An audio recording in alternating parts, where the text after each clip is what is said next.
السلام عليكم ورحمة الله وبركاته. أعوذ بالله من الشيطان الرجيم. بسم الله الرحمن الرحيم. قد أفلح المؤمنون الذين هم في صلاتهم خاشعون. إن الله ملائكته يصلون على النبي يا أيها الذين آمنوا صلوا عليه وسلموا تسليما. اللهم صل على سيدنا ونبينا شفينا مولانا محمد صلى الله على آله وصحبه وأزواجه وبارك وسلم. প্রিয় দর্শক, শুরু হতে যাচ্ছে সাইদ আমিনী ইউটিউব চ্যানেলের পক্ষ হতে নামাজের মধ্যে আদব রাখা সম্পর্কে। পবিত্র কোরআনুল কারিমের থেকে আমি 23 নম্বর সূরা মুমিনুন আয়াতে কারিমা 1 এবং 2 আপনাদের সামনে তেলাওয়াত করেছি। অতএব আমি এর উপরেই ধরে কিছু আলোচনা করার চেষ্টা করব এবং জগৎ বিখ্যাত আলেম আল্লামা রুহুল আমিন হুজুর রহমাতুল্লাহ লিখিত কিতাব অশিক্ষার প্রথম খণ্ড এবং মুদাল্লাল নামাজ শিক্ষার মধ্যে থেকে আমি আজকের এই নামাজের আদব সম্পর্কে কিছু গুরুত্বপূর্ণ আলোচনা করব ইনশাল্লাহ। আপনাদের সামনে নামাজের আদবের প্রথম পর্বের আলোচনা থাকছে। আমাদের দেশে বহুত মানুষ আমরা নামাজি, অতএব লক্ষ্য করলে দেখা যায় নামাজের মধ্যে আদব নাই। আর এই আদব না থাকার কারণে আমাদের ইবাদত বন্দিগিও কবুল হয় না, আমাদের কি বলি কোনো নেক আমলও আল্লাহ দরবারে গ্রহণযোগ্য হচ্ছে কিনা মহান আল্লাহ রাব্বুল আলামিন ভালো জানেন। পবিত্র কোরআনুল কারিমের 23 নম্বর সূরা মুমিনুন এর 1 নম্বর এবং 2 নম্বর আয়াতে আল্লাহ তাআলা বলতেছেন, হে রাসূল আপনি বলুন যে হে ঈমানদারেরা, তোমাদের নিজেদের নামাজে তোমরা মনোনিবেশনকারী হও, আর যারাই মনোনিবেশনকারী হয়েছে তারাই মুক্তির অধিকারী হয়েছে।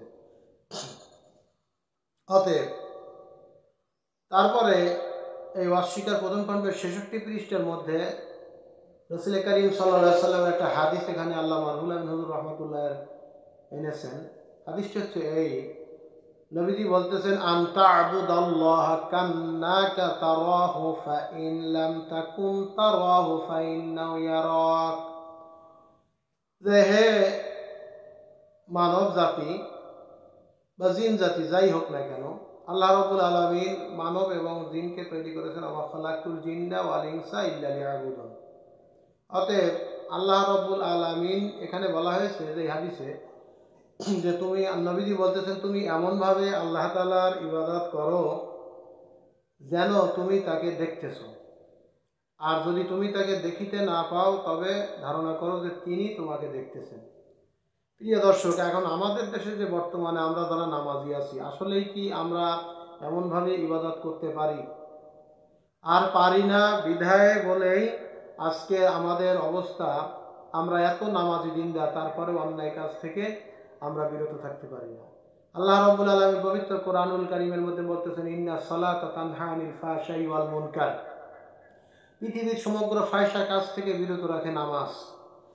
অতএব নামাজ যদি আপনার আমার পাপ কাজকে বিরত না রাখতে পারে, 40 বছর 50 বছর নামাজ পড়তেছি, 30 বছর নামাজ পড়তেছি, 20 বছর নামাজ পড়তেছি, কপালে দাগ ফেলিয়েছি, দাগ ফেলাই একেবারে কালো করে ফেলাইছি, কিন্তু আপনার আমার এখনও অন্যায় কাজ থেকে আপনি আমি বিরত থাকতে পারি না। তাহলে আমরা কি আসলেই সূরা মুমিনুনের আয়াতে কারিমার মধ্যে আমরা সেই ব্যক্তির মধ্যে পড়ি? অবশ্যই যারা নামাজের মধ্যে মনোনিবেশন না এবং যারা নিজেদের অন্যায় কাজ থেকে বিরত থাকতে এখনো পারি নাই, তারা আমরা মনে হয় এই আয়াতের মধ্যে পড়ি নাই। অতএব আসেন আমরা নামাজের মধ্যে যখন আমরা দাঁড়িয়ে যাই আল্লাহু আকবার বলি। নামাজের নিয়মকানুন আমরা অনেক মানুষই জানি এখন বর্তমানে, কিন্তু নামাজের মধ্যে নামাজ পড়তে গেলে 4টে জিনিস লাগে: সময় লাগে, ভয় লাগে, মহব্বত লাগে, একাগ্রতা লাগে। এই 4টে জিনিসের যদি কোনো একটি কম হয় তাহলে সেই নামাজ হোক, সেই কোরআন তেলাওয়াত হোক, সেই ইবাদত হক আল্লাহর দরবারে গ্রহণযোগ্যতা থাকার সম্ভাবনা থাকে না। আসেন আমরা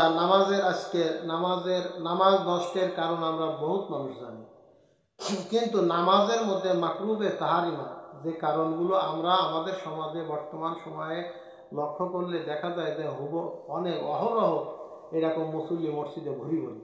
এই জন্যে বিশেষ করে আমাদের নামাজের যে নিয়ম কানুন এগুলোর ঠিক মতন আমরা জানার পরেও এই আদব রক্ষা করে আমরা নামাজ পড়বো যেন আমাদের নামাজের মধ্যে মাকরুবে তাহারিমা কাজগুলো না হয়। আসেন 1 নম্বরে, অনেকে দেখা যায় 1 নম্বরে নামাজে দাঁড়িয়ে যদি কোনো ব্যক্তি কোনো দাড়ি নিয়ে এরকম খিলাল করতে থাকে কিংবা কোনো কাপড় নিয়ে ক্রিয়া করতে থাকে, একবার কাপড়টা ঠিক করলো, একবার লুঙ্গিটা, একবার পাঞ্জাবিটা, একবার শার্টটা, বিভিন্ন ধরনের আমাদের মধ্যে শার্ট প্যান্টগুলো পোশাকগুলো খুব ঠিকঠাক মতন করলো।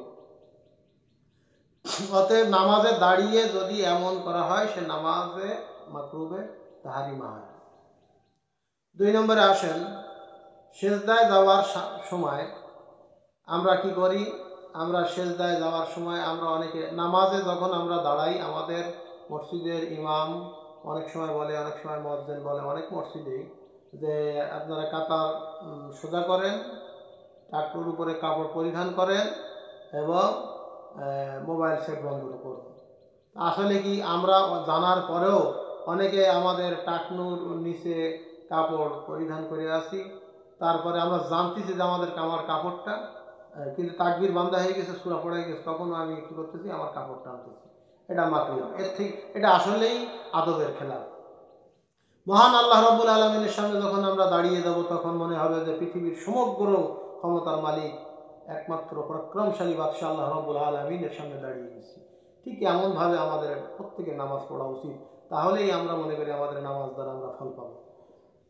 তারপরে আসেন 3 নম্বর মাকরুবে তাহারিমা কি? মাথা কিংবা ঘাড়ের কাপড় এমনভাবে লটকানো যে ওর 2 পাশে ঝুলতে থাকে, মাকরুবে তাহারিমা। আমাদের সমাজে দেখা যায় শীতকালীন সময় বেশি দেখা যায় যে এমন চাদর দিয়ে রেখেছে, কিংবা মহিলারা দেখা যায় চাদর নামাজ পড়তে গিয়ে অনেকে হেজাব পরে না, চাদর পরে, শুধু কি করে নামাজের সময় চাদর টানাটানি করে, 2 পাশে লটকাই একদম পিছন পর্যন্ত পড়ে গেছে। এটা হচ্ছে মাকরুবে তাহারিমা।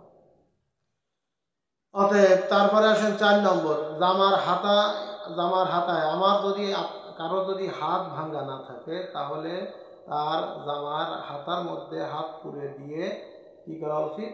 নামাজ পড়তে হবে।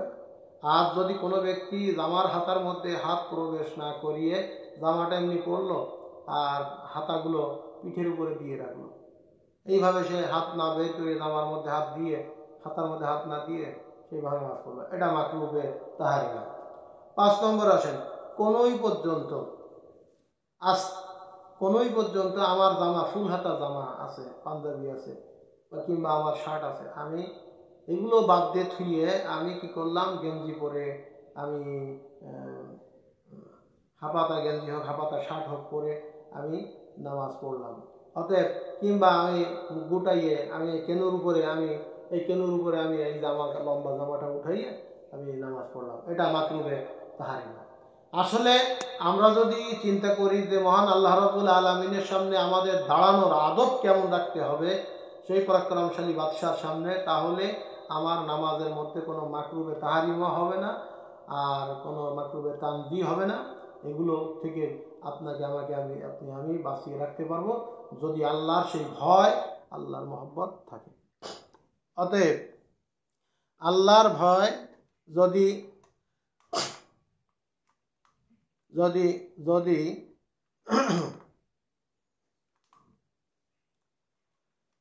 যাই হোক,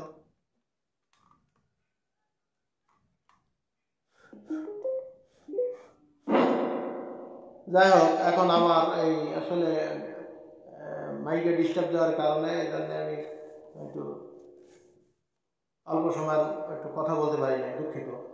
যাই হোক, 5 নম্বর হলো যে আল্লাহ রাব্বুল আলামিনের সামনে যদি এই ভয় তৈরি হয়, যে আমি যে কথাটা একটু আগেই বলেছি যে একাগ্রতা লাগবে, ভয় লাগবে, সময় লাগবে, মহব্বত লাগবে।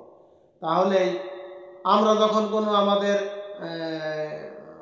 আত্মীয় স্বজনের বাড়ি যাই, কোনো শ্বশুর বাড়ি যাই, কোনো বন্ধু বান্ধবের কাছে যাই, কোনো ভালো কনফারেন্স অনুষ্ঠানে যাই, তখন আমাদের পোশাকটা কেমন হয়।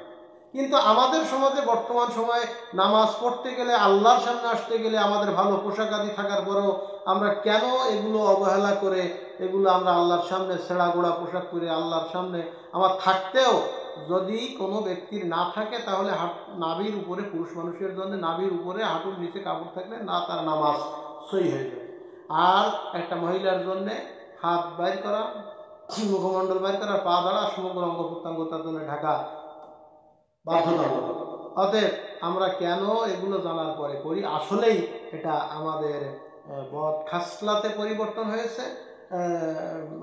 অতএব আমরা এই খাসলার জন্য পরিবর্তন করে আল্লাহর কাছে যেন আল্লাহ যেভাবে পছন্দ করে তার ইবাদত আমাদের তৌফিক থাকাকালীন যেন ঠিক সেইভাবেই আমরা ইবাদত করে আল্লাহ দরবারে পছন্দনীয় হতে পারি। সম্মানিত দর্শকবৃন্দ, আমার আলোচনা যদি আপনাদের খারাপ লেগে থাকে ক্ষমা দৃষ্টিতে দেখবেন। অবশ্যই আপনি চিন্তা করে দেখবেন গভীরভাবে আল্লাহ রব্বুল আলামিনের দরবারে আমাদের কেমনভাবে দাঁড়ানো উচিত, তাহলে আমরা নামাজের প্রতিফল ইনশাল্লাহ আশা করি পাবো। আজকের মতন নামাজের আদবের প্রথম পর্বের আলোচনা অনুষ্ঠান এখানেই সমাপ্ত করছি।